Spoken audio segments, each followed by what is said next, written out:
عاشت مدينة قريسبي في ظل ظروف غامضة ما بين عامي 2012 وال15 كادت أن تقذف بها إلى الهاوية نتيجة أطماع تركيا لاحتلال المدينة وسرقة حضارة وثقافات المنطقة، وذلك كان بدعم من المجموعات المسلحة، وآخرها كان مرتزقة داعش بصهر وإبادة جميع عادات وثقافات المكونات المتعايشة في المنطقة. يعد تحرير مدينة قريسبي الاستراتيجية على يد وحدات حماية الشعب في 15 من حزيران يونيو، وطرد مرتزقة داعش منها بمثابة ضربة قاضية لداعش الذي كان يقاتل الحفاظ على الطريق الإمداد الرئيسي ما بين مدينة الرقة والحدود التركية، ووصفت بأنها البوابة إلى الرقة التي تعتبر المعقل الرئيسي لمرتزقة داعش،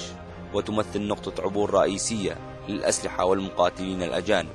وكذلك لعبور النفط الذي يباع في السوق السوداء من وإلى تركيا. قطع الطريق وصلة الوصل بين أقليم الجزيرة ومقاطعة كوباني ذات الغالبية الكردية، وإنهاء الوجود الكردي وصهر ثقافته بشن هجوم على مدينة كوباني،